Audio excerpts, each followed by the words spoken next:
Olha aqui, eu tive o privilégio de sabor de viver o período da ditadura. Era jovem, mas eu sei como é que as coisas funcionavam. Então eu quero pedir para você assistir esse conteúdo até o final, porque, em bem verdade, é responsabilidade sua também, porque se por acaso voltar algum trevoso ao poder, não mia, não reclama, não chora, não faz nada. Mas se lembra assim, por que eu não fiz nada quando o Lula estava no governo? Por que eu não levantei a minha voz? Por que eu não me insurgi contra esse tal bolsonarismo? Porque eles não pararam, eles não vão parar. E a sorte da elite vai tentar fabricar um candidato à base de mentiras, como é o que eles sempre fazem, corroborado com esses evangélicos, ladrões, sem vergonhas, desonrados e que participam de toda essa canalice. Conjugado com um Congresso também extremamente sem vergonha e por aí vai. Então, a grande verdade é esta. O Lula, eu já fiz vídeo sobre isso, que os prefeitos estavam miando, a maioria era bolsonarista. E por que eles ficaram calados durante os 4 anos de Bolsonaro? Aí a conta cai sobre o Lula. Então, sem perda de tempo, quero te pedir, se está chegando pela primeira vez no canal, te inscrever, ativar o sininho das notificações, todas elas, dá o certinho agora, comenta e também compartilha esse vídeo, e principalmente assiste até o final, porque eu vou te passar uma matéria da Globo News, mas presta atenção no comentarista ao final desta fala na Globo News, para ver se é o que nós queremos para o nosso país. E aí também está a verdade do porquê aconteceu esse troço com os prefeitos, do porquê foi feito o arcabouço fiscal, do porquê tem que acabar com o teto de gastos e por aí vai. Então toma atento, pelo amor de Deus, porque eu já estou com 63 anos, 62 anos, e eu já vivi muito, quero viver mais, mas desde que eu me conheço por gente, o Brasil sofre por solavancos e solavancos e solavancos e nunca se estabiliza porque tem uma elite sólida. E lamentavelmente nós temos os chamados pobres de direita e nós temos também os outros pobres desinformados que, mesmo estando recebendo os benefícios como receberam os dois governos do Lula, no da Dilma, ainda depois viraram coxo. É este o país que nós vamos transformar? O Lula pode se vestir de ouro, pode receber o Espírito Santo, que Pai do céu me perdoa, mas é só uma alegoria ao fato que não vai mudar se o povo não acordar, se o povo não mudar sua mentalidade. Essa é a grande verdade. Então assiste esse conteúdo da Globo News para saber por que está acontecendo tudo isso. Volta aqui comigo depois e vamos continuar o nosso vídeo. Vai lá que eu estou te esperando. A gente tem uma apuração da BBC que foi publicada pelo G1 justamente sobre o teto de gastos. Queria mostrar para vocês aqui, porque em 4 anos do governo Bolsonaro, em 4 anos de governo, o Bolsonaro furou o teto em 795 bilhões de reais. Eu vou repetir, bilhões de reais. Porque aí eu vou repetir para o Daniel... Ele não furou, ele arrombou o teto. Não. E com declaração em on do ministro Paulo Guedes. Sim. Nós furamos o teto. Ele falou isso no final da campanha do segundo turno. Vocês vão se lembrar disso. Essa matéria que está lá, Dani, eu queria que você comentasse, porque, para a gente lembrar, o teto de gastos foi uma criação do Henrique Meirelles. Foi ministro do governo Temer, ali no finalzinho, em 2017, se eu não me engano, 2016. E quando o Bolsonaro assumiu com o Paulo Guedes, a expectativa era de que Bolsonaro vai ter essa agenda liberal e tal. Aí, no meio do caminho, teve aquela quantidade de tentativas do presidente de precisar sobreviver politicamente, então negocia e casa com o Congresso.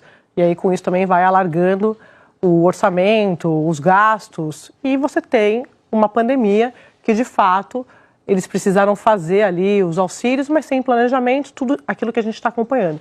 Então, isso aqui é importante também para mostrar que não é porque o Lula está falando e a equipe do Lula mais raiz está defendendo o fim do teto, que faz com que o governo Bolsonaro tenha direito de ficar criticando, porque eles também fizeram isso. A César o que é de César. Quem destruiu a PEC do teto de gastos foi o governo Bolsonaro. Sim. Né? Você teve, inclusive, sucessivos contornos. Você teve a PEC da sessão onerosa, você teve a PEC dos precatórios, teve a PEC kamikaze. O que não faltou no governo Bolsonaro foi contorno ao teto de gastos e a desmoralização dessa política fiscal que foi desenhada lá atrás pelo Henrique Meirelles. E a consequência veio.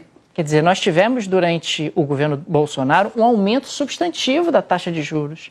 Tivemos um crescimento muito fraco, tivemos um aumento da taxa de câmbio, tivemos alimentos caros, tivemos uma inflação particularmente pesada sobre os mais pobres, que acabam sofrendo justamente com o aumento do dólar e todos os produtos associados a essa dolarização, muitos deles produtos básicos na cesta básica.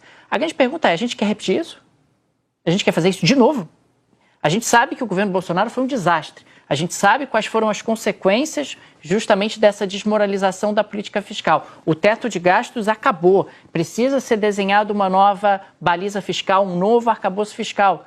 A gente não quer repetir isso, a gente aprendeu, né? A gente aprendeu quais são as consequências. Inflação mais alta, juro mais alto, dólar mais alto, crescimento mais fraco, desemprego mais alto.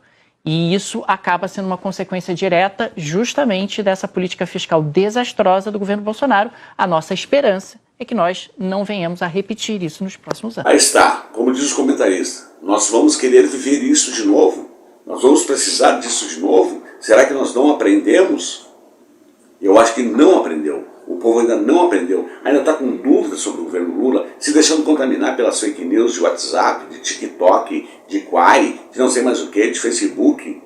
E a verdade está sendo escondida. Diz que é a falta de comunicação do governo, mas também o povo tem que se interessar. Então agora vamos ver o que o Lula fez para acabar com essa balela desses prefeitos que está assumindo uma bronca que não era dele. E aí, vem comigo para o meu comentário final.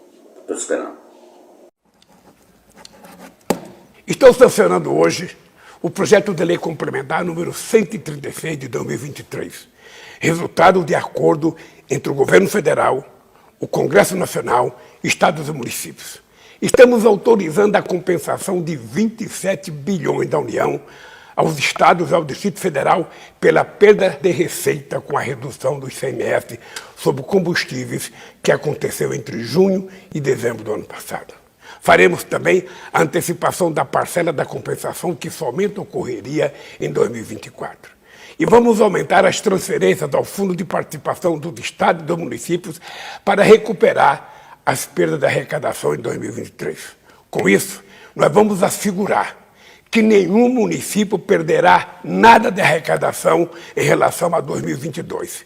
Isso significa que nós vamos garantir aos municípios a mesma quantidade de dinheiro. Aos estados, vamos garantir a recomposição das perdas de arrecadação dos meses de julho e agosto de 2023.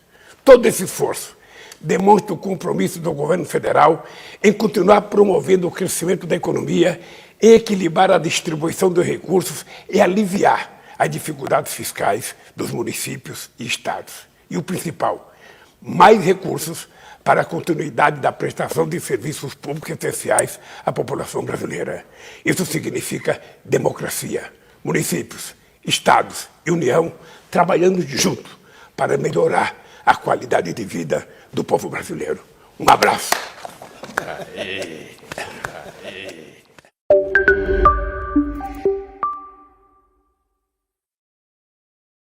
Aí está. Calou a boca de todo mundo. Lula fez um decreto, foi aprovado e os prefeitos vão receber dinheiro ainda esse ano e ainda vão ter mais repasse em 2024. Simples assim. Então é muita demonização em cima. E detalhe, eles sabem que o Lula já fez.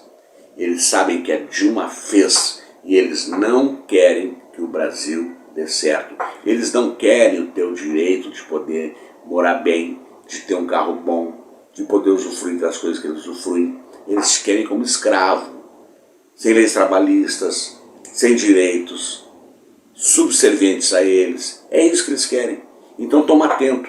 Ainda tem muito tempo, mas esse tempo também é curto. E a conta pode chegar se você não se levantar. Então compartilhe esse vídeo. Está dado meu recado. Aqui é a voz da esquerda resistente. A verdade estou em quem doer. E como eu sempre digo ao final de cada conteúdo, com a graça de Deus, até o nosso próximo encontro.